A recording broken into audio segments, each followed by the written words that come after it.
老共纸老虎，共军居然只有一天。民进党非常厉害，大陆有联合利剑，民进党有联合盾牌，陆军有黑熊，海军有绿蛙，空军有青鸟，三军突击，所向无敌。没东西吃了怎么办？我们还有唐凤可以点面线。那你再看到赖清德召开国安会议拍的图，假的吧？里面竟然没有一个军人在现场，不需要啊，共军是纸老虎，真的是不用怕。国防资讯的不透明，并没有增加我们对于国军的信任，反而是不信任感的上升。军队跟土匪最大的差别是在哪？土匪没有纪律，军队有纪律，就营区里面溃乱成功。国军每天只会作秀啦，我们海军署长光打嘴炮啊，说我们对大陆的海警船2对1，100吨对让人家3、4千吨的船，做梦就要打死。民进党常常讲老共来时同岛一命，你要挺我，凭什么？个人造业最简单，我只是跟你生活在同一个岛上，我没有必要跟你承担你的共业。夫妻都可以同床异梦，凭什么我就要力挺他？没这个道理。对一般老百姓，作为普通人的立场你民进党跟共产党打架，不要影响到我。Ladies and gentlemen, welcome the host. 共军居然结束就一天，好，事实上不到一天啊，早上5点宣布，下午6点下班。我说上班族时间只是比较早上班。很多人说，哎呀，老共纸老虎没有威吓性啊。所以你也看到一些我们的好朋友就说啊，就这样。那你觉得这一次共军的军演为什么在台湾引起的关注度并不算高？习惯了嘛，就是大家温水煮青蛙，然后甚至绿营的嘲讽，对吧？啊，你看纸老虎啊，没啥用啊，点到点下班啦。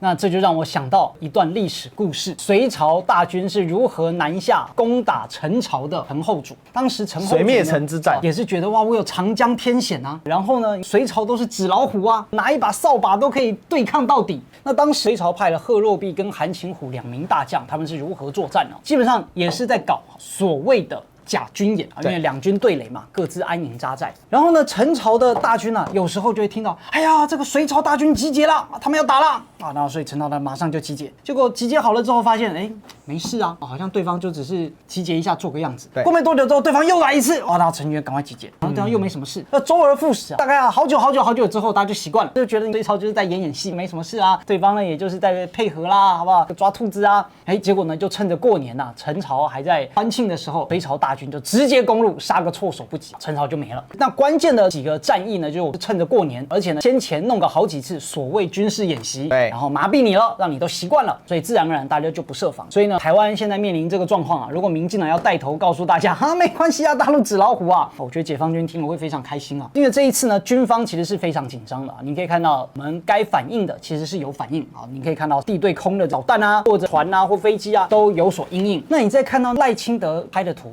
对不对？说召开国安会议，假的吧？里面竟然没有一个军人在现场，不需要啊，就是作秀跟摆拍而已啊。人家搞不好觉得我文人就可以对付你共军，你共军是纸老虎而且民进党非常厉害，大陆有联合利剑，民进党有联合盾牌，三军陆军有黑熊，海军有绿蛙，空军有青鸟，三军突击，所向无敌。那网络上还有恐怖分子塔利班，对，然后呢，没东西吃了怎么办？我们还有唐凤可以点面线，这样等于说进攻部队、陆海空、网络部队、后勤部队都有了，都有了。哎呦，凑齐了呢，真的是不用怕。共军军演为什么台湾人无感？没有实质的负面影响，有感是什么？就是你影响到我嘛。那如果没有的话，那飞机在那边飞，我们也不知道，我们也没感觉啊。对，好，所以没有实际影响之前都是无感。那这个无感呢，只会增加大家对于大陆的厌恶啊，就觉得啊，你每天这样闹，好烦哦啊，这是正常人可能会有的一个心态。真的两岸进入到实质性对台湾人有具体严重损害的时候，就有影响了。比如说2022年，这个导弹从空中飞过，第一次大家很紧张，再加上呢，兵役要延长，然后呢，教召要增加。就是这3件事情合起来，才会变成当时的这句口号：票投民进党，青年上战场。如果只有导弹飞过啊，兵役也不增加，教召也不延长，好，就是这些事情都没有，大家还是无感。所以接下来有感，比如说实际的港口封锁、进出口货物封锁，但因为货物封锁啊，就是还是对老百姓无感。停电最有感，或者只要有消息，哇，糟糕，我们天然气、石油进不来，大家就超惊。甚至呢，都说你看你大陆这样一直搞军演，文攻武吓啊，赖清德票会增加。这句话对也不对，关键是那你票要投得下去啊？为什么？就没有投票啦。还是会有的啦啊，在最后一局嘛。哦，不一定啊。说实在啊，我们台湾人现在不在乎外面的事情，我们只在乎台湾内部的事情，因为我们以台湾人看天下。那我们的本位就是我已经躺平了，我也管不了其他的，我只管台湾的。然后你现在去问一般老百姓，你是怕电涨价，还是怕那阿共打过啊？人家一定跟你讲说，妈的，那个电涨得要死要活。一般老百姓作为普通人的立场啊，你民进党跟共产党打架，不要影响到我，这是老百姓最直观的感觉。现在的问题就是你民进党跟老共吵架或打架，那你会影响到我啊。所以不是因为我跟民进党生活在同一个岛，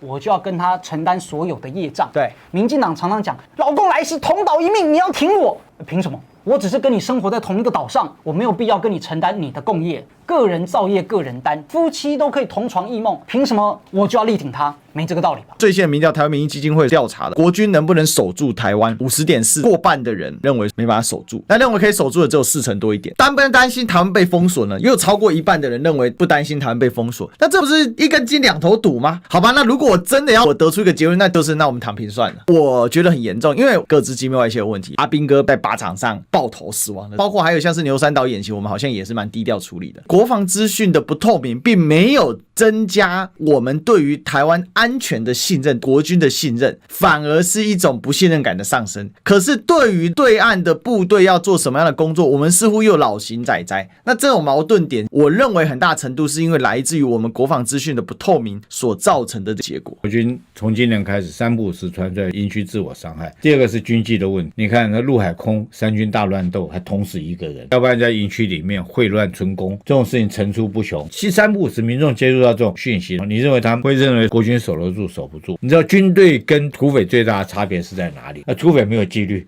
军队有纪律。第二个呢，我们自己的练兵，你觉得练的效果怎么样？其实国军每天只会作秀啦，从上次汉光演习，一群士兵窝在一起，举个枪在那边，我讲说这种动作不对，非常危险。第三个讲到练兵，从这次利剑演习我们也看得出来，不能光打嘴炮啊。我们海巡署长说，我们对大陆的海警船2对1，我们每一艘是100吨，对上人家3-4千吨的船，我们可以拍这个指责对方的船的照片啊，也是只是用这些话让国人觉得安心，可是我们看不到我们实际上面的作为。有时候不小心国防部自己又露出一些实际情形，像那天早上5点钟人家已经宣布军演了，就我们看到新闻是8点钟国防部空军飞行官紧急召回啊。如果说真的作战，在这种状况下你来得及来不及嘛？然后我们辽宁号是在东部海岸，那这时候我们东部海岸空军加山基地、制航基地，还有在东部海边的海军驻泊区，这时候还有存活能力嘛？所以我觉得这些种种是很现实的问题了。那你觉得我们台湾的民调非常有意思哈？对，可是问题是说你真的要去问那些兵好了，因为他说步枪归零的话是